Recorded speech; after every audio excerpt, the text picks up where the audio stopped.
My name is Stephen Rose, and I'm presenting research on quantifying the hurricane risk to regional offshore wind power. This is research I performed with Professor Paulino Jaramillo and Professor Jay Apt, both of Carnegie Mellon University. If this research sounds familiar, it's because I presented similar research last year, but that research focused on calculating the hurricane risk to a single wind farm in a particular place.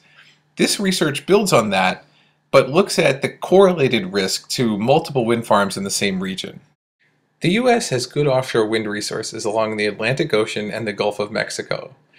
And these wind resources are particularly attractive because they're located close to load centers. They're located close to where people live, which means that fewer power lines have to be built to move the power to the people who are using it. Now, no offshore wind farms have been built anywhere in the U.S. yet. Two wind farms are in the planning stages, one in Cape Cod, Massachusetts, and the other near Galveston, Texas. Many offshore wind farms have been built in Northern Europe, Denmark, Germany, Ireland, England, but none have been built in the US yet. The problem is that some of the areas with good offshore wind resources also are at significant risk from hurricanes. For example, some parts of the Gulf of Mexico are frequently hit by hurricanes and sometimes hit by intense hurricanes. The pictures in this slide show an example of what an intense hurricane, or in this case an intense typhoon, can do to modern European wind turbine designs. These are some wind turbines that were built in Okinawa, Japan, and either severely damaged or destroyed by Super Typhoon Meimi in 2003. So this motivates the main purpose of this research, which is to assess the risk of hurricanes to existing designs of wind turbines. And this is important because the first turbines likely to be built off the US coast are going to be existing designs, the designs already built relatively regularly off the coast of Northern Europe. The goal of this research is to assess the hurricane risk to all the offshore wind turbines in a region from two different perspectives. First, from the perspective of the grid operators, who would want to know how much backup power they need given the hurricane risk to wind power in their operating area. The second group is insurers, who would want to know the correlated risk to multiple wind farms in a region that they're insuring. There currently aren't any offshore wind turbines along the US coast. So the first step in this risk analysis is to place wind farms in places that are likely to be developed. Actually, we place the wind farms in all the possible places that are feasible to develop. So we put the wind farms in places that have sufficient wind resource to be economical, have water shallow enough to be practical to build the foundations, and then we exclude areas that would never be developed, like shipping lanes, wildlife refuges, and military practice areas. This map shows a detailed view of Texas, where we've placed offshore wind turbines that add up to about 87 gigawatts. For comparison, the state of Texas currently has about 10 gigawatts of onshore wind power, and the peak load of Texas is about 60 gigawatts. So this is a very optimistic scenario.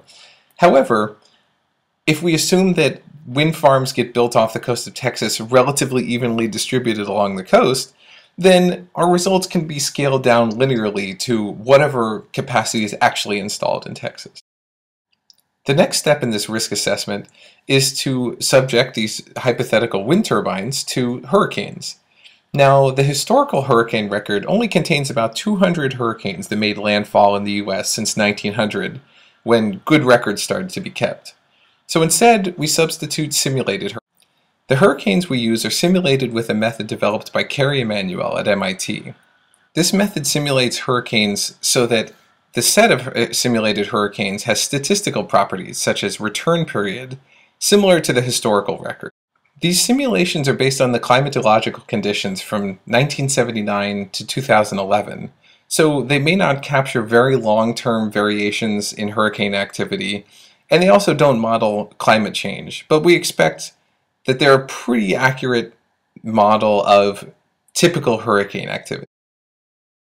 We model three sources of uncertainty in these hurricane simulations. We model uncertainty in the rate of hurricane occurrence. The rate of hurricane occurrence is an inhomogeneous Poisson process, and so we model the uncertainty in the parameters for that inhomogeneous Poisson process with a gamma conjugate prior distribution. We model uncertainty in the hurricane size, which is a log normal distribution, and so we model the uncertainty in the parameters using the normal gamma conjugate prior distribution. And finally, we model uncertainty in the wind turbine damage function, which is a log logistic function with a Gaussian scatter around it. And because there's no closed form conjugate prior distribution, we use a Markov chain Monte Carlo distribution to estimate the distribution of the parameters. Now let's look at some results. First, we're going to look at results that are interesting to the grid operators. And the grid operator wants to know how much wind power is likely to be offline simultaneously due to damage from hurricanes. The y-axis is the return period, and the x-axis is the fraction of Texas offshore wind power that's offline simultaneously due to hurricane damage. We're assuming that any wind turbines that are damaged by hurricanes take 2 years to rebuild. This is realistic. But this means that an event could be one big hurricane and then nothing for 2 years, or it could mean several hurricanes in a 2-year period. So this graph shows that there's a 1 in 50 chance that 5 to 7% of the Texas offshore wind power are offline simultaneously. For the 100-year return period, this graph shows that 9 to 14% of the Texas offshore wind power could be offline simultaneously. To give you some perspective, the Texas grid operator, ERCOT, typically aims to have backup generators with a capacity of about 13.5% of the total demand at that time available for emergencies. So if they lose 14% of the offshore wind, they can probably handle that even with standby reserves. Furthermore, the grid operator knows that wind power is variable and so doesn't expect 87 gigawatts of turbine capacity to be able to provide 87 gigawatts of power all the time. Grid operators typically estimate that a wind farm can provide on the order of 10% of its rated capacity reliably, and so they would estimate how much backup capacity they need accordingly. Now let's look at some results that would be of interest to insurers. We're going to look at the probability of different levels of cumulative damage over periods of 2, 5, and 10 years. So this graph, which shows results for Texas, shows that there's a 90% probability that the cumulative damage in any given 2-year period will be less than 1% of the installed wind capacity. For any given 5-year period, there's a 90% probability that the cumulative damage will be less than 5% of the installed capacity. And for any given 10-year period, there's a 90% probability that the cumulative damage will be less than about 10% of the installed capacity.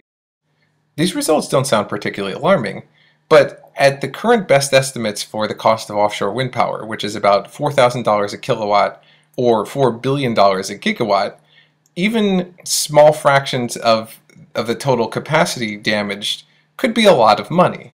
For example, in the very optimistic scenario where 87 gigawatts of wind power are installed off the Texas coast, we estimate that the 100-year event, either a single hurricane or multiple hurricanes in a short time, could cause on the order of $30 billion in damages to wind farms alone, which would make it the second most expensive hurricane in U.S. history after Hurricane Katrina. Now, let's review the results. First of all, the risk to grid operators is relatively small. Even in an event with a 100-year return period, there's less wind power capacity simultaneously offline than there is reserve in the Texas grid system on a daily basis. And the fluctuations of wind power are probably significantly larger than that. However, an insurer insuring a number of wind farms in a given region could expect to face significant losses from either a single hurricane or multiple hurricanes in a short time. The most important result or recommendation that comes from this research is that wind turbines in areas that are prone to hurricanes, especially intense hurricanes, need to be designed differently than the current standards for Northern Europe. Either they need to be built stronger, or they need to have backup power so they can continue yawing to point into the wind direction, even if grid power is lost. I'd like to thank Professor Kerry Emanuel of MIT for his assistance with the simulated hurricanes, and I'd like to thank this list of sponsors and funders for this project.